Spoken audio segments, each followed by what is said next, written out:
Welcome in, everyone. Today we're diving deep into a topic that's really close to my heart. One that I think resonates with anyone who cares about, young women and girls trying to find their place in the world today. Exactly. And to really unpack this, we're going back in time a little bit. Yeah, back to a book that still feels incredibly relevant, even though it was written years ago. We're talking about Mary Pipher's Reviving Ophelia. Have you heard of it? Oh, absolutely. It's a classic. It really digs into the challenges that girls face as they grow up. And that's our mission today, to really understand the pressures that can sometimes feel invisible.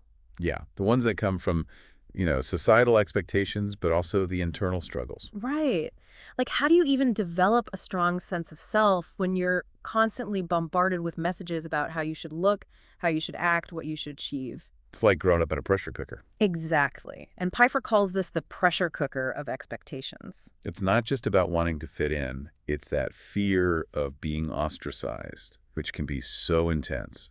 And she illustrates this with the story of Margaret, a straight-A student who suddenly found herself on the outs with her friend group. It really got to her. The pressure was so intense that she developed psychosomatic symptoms. Wow, so her body literally became sick from the stress. Yeah, it's a powerful example of how those social pressures can manifest in really unexpected ways. It makes you wonder how girls even begin to develop a sense of self amidst all of that. And that's actually Pfeiffer's core argument. Adolescence can be a time when girls lose their authentic selves, trying to fit into these impossible molds. So it's not just external pressure, it's like they're internalizing those expectations. Yeah, this loss of self can be subtle too, like girls silencing their own opinions or downplaying their intelligence. Or engaging in self-destructive behaviors just to gain a sense of belonging. It's about survival in a way, but it comes at a huge cost. And then you layer on top of all of that the complexities of navigating sexuality in a culture that sends so many mixed messages. Right. It's a minefield out there. Pfeiffer talks about this girl, Lizzie, who ends up ostracized after a sexual encounter. It highlights just how quickly those social dynamics can shift for young women, especially when it comes to sexuality. And it makes you think, how are girls supposed to form a healthy sense of self when they're constantly being told to be both the good girl AD, a desirable object? It's so confusing. It sets them up for a lot of self-doubt. It's like they're being pulled in a million different directions. And Pfeiffer is really honest about the dangers of early sexual activity, especially when there's so little guidance on making responsible choices. Right. It's like we're throwing them into the deep end without teaching them how to swim. And she uses the story of Angela, who turns to casual sex, as a way to seek validation. It's a heartbreaking example of what can happen when girls are left without those healthy role models or guidance. They're searching for connection and meaning in a world that's sending them all these confusing signals. Yeah, and unfortunately, sometimes they end up finding it in places that can be really harmful. This brings us to another really important point in the book, the double standard that girls face when it comes to sexuality. Oh, absolutely. They're bombarded with messages that emphasize their attractiveness. But then shamed for actually expressing that very same attractiveness. It's a no-win situation. It's no wonder so many young women feel trapped. So how do we help them navigate this? How do we create those spaces where they can actually be themselves and develop a healthy sense of self?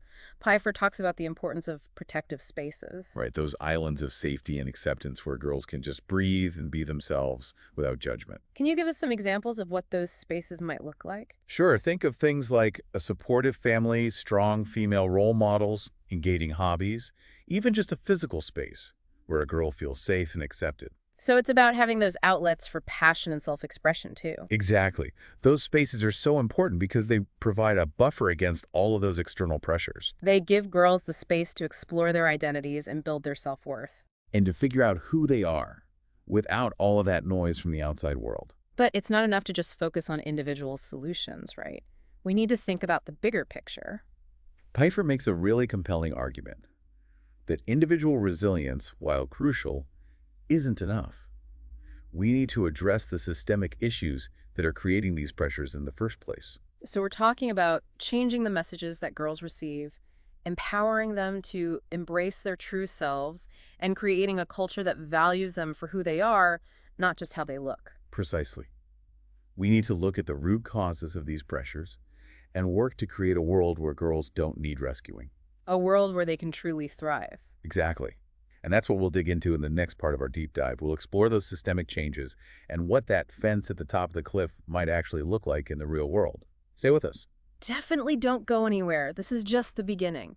Okay, so we've talked about all these pressures that young women face. And how important it is to create those protective spaces right now. Exactly, but it also makes you wonder, what about the girls who thrive? The ones who seem to navigate these challenges with grace and resilience. Yeah, that's a really interesting question. And even in a book that focuses on the struggles that girls face, Pipher highlights these glimmers of hope. Like those stories of resilience that remind us that it's not all doom and gloom. Yeah, for sure. Take June, for example. She loses her mother at a young age, which is obviously incredibly difficult. And on top of that, she has a strained relationship with her father. But even with all of that loss and hardship, June manages to hold on to her mother's values. It's like she created this internal protective space. Yeah, like drawing strength from that internalized relationship with her mother. That's powerful. And it speaks to that inner strength that so many of these resilient girls seem to possess. It's like they have this internal compass that helps them navigate those choppy waters and stay true to themselves. It's not that they're immune to the pressures, but they've developed those coping mechanisms and support systems. And a really strong sense of self, which is key. Another example that comes to mind is Caroline. Remember her? Oh yeah, the one who faced that really tough home life with her abusive father. It's heartbreaking. But instead of letting that define her, Caroline found solace in academics. She excelled in school, and it became this way to build her self-esteem and feel a sense of accomplishment. And she had that amazing friendship with Sandra Wright. Yeah, their bond was so strong. It was a lifeline for both of them. It really shows the power of female friendships, right? Totally. They created their own little family, their own protective space where they could support each other. And it's interesting how both June and Caroline, despite their challenges, discovered something they were truly passionate about. June with her writing and Caroline with her academics. Makes me think of Evan, who found her outlet through music and theater. Even though she was dealing with issues of racial identity and all that family upheaval. Her passion for the arts gave her this sense of purpose and a place to express herself. And remember how she made that conscious choice to move past that rebellious phase and really focus on those passions. It shows a real level of self-awareness and agency. She recognized what was important to her, and she made a deliberate choice to pursue a path that aligned with her values. And then there's Maria, who grew up surrounded by social activism. Yeah, her family was deeply involved in fighting for justice. So she was raised with this inherent belief in making a difference, which gave her a sense of purpose. And her activism became her protective space in a way. It's so inspiring to see how these girls, in their own unique ways, developed this sort of emotional armor. Yeah, that ability to protect their core self from all those negative cultural messages. So what can we learn from their stories? What are those key takeaways about resilience? Well, one thing that stands out is the importance of nurturing those sparks of passion in girls. Whether it's academics, the arts, athletics, social justice, whatever lights them up. Encouraging those interests helps them build confidence, develop skills, find a sense of purpose. And it's not just about individual passions either. It's about fostering those strong, supportive relationships. Family, friends, mentors, therapists, these girls need people in their lives who believe in them and provide that safe space to be themselves. And maybe most importantly, we need to teach girls how to be their own advocates. To recognize and challenge those limiting expectations. To make choices that are true to themselves. To write their own stories. Exactly. Pipher talks about this shift from a culture of silence to a culture of voice. Girls need to feel empowered to speak their truth, express their opinions, and challenge injustice. But how do we make that happen on a larger scale?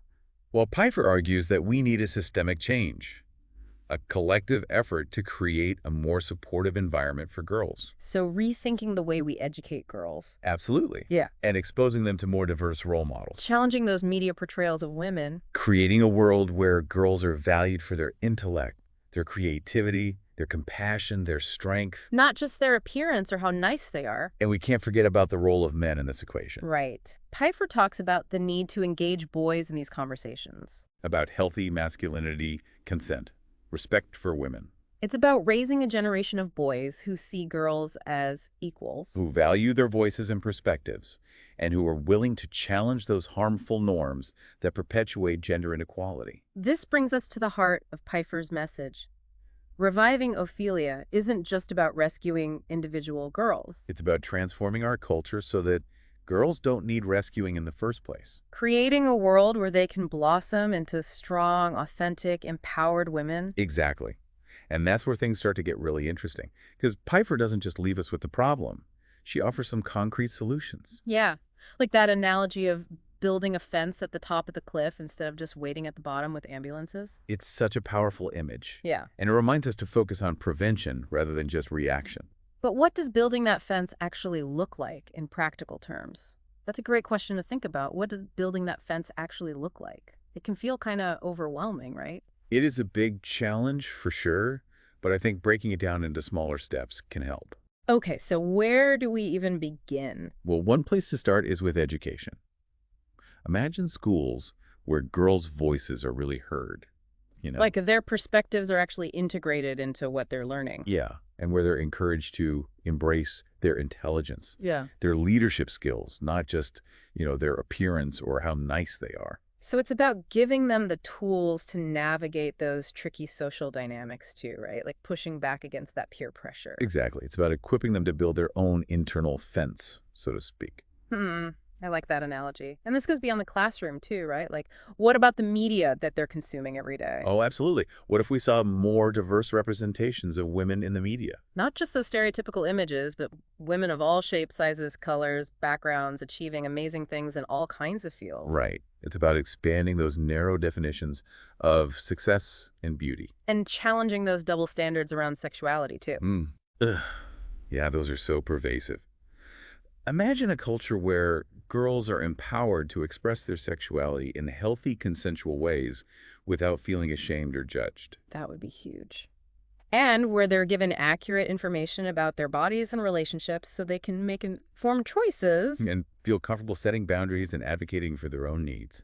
It sounds like we're talking about a pretty radical shift in how we view and value women in our society. It is a big shift, but I think it's a necessary one.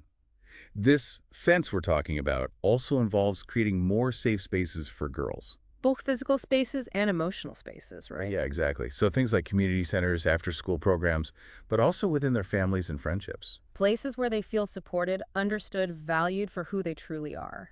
It's about cultivating a culture of respect, where girls feel empowered to speak their minds, challenge injustice, and be their authentic selves without fear. And the good news is we're already seeing some progress, right? Oh, definitely.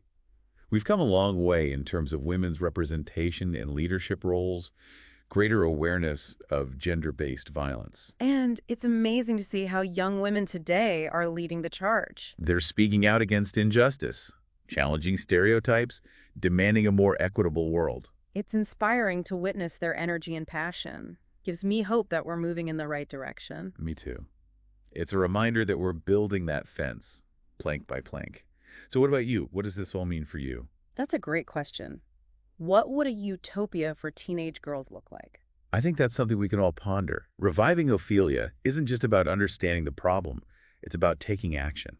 Okay, so how do we actually do that? Well, it might look different for everyone, right? Maybe it's mentoring a young girl, supporting organizations that empower women, or even just having those tough conversations about gender roles and expectations with your family and friends. Right. Even those seemingly small actions can make a difference. Exactly. It's all about contributing to those protective spaces Mhm. and that more supportive culture for girls. And remember, you don't have to have all the answers. Just be curious, ask questions, and be willing to challenge those ingrained beliefs and biases. It's about creating a world where Ophelia not only survives, but thrives. A world where she can dance freely, embrace her passions, and write her own story. Couldn't have said it better myself. Thanks for joining us on this deep dive. It's been a pleasure. We hope you learned something new and feel inspired to create positive change in your own corner of the world. Keep those conversations going, challenge those outdated norms, and let's keep building that fence together one plank at a time.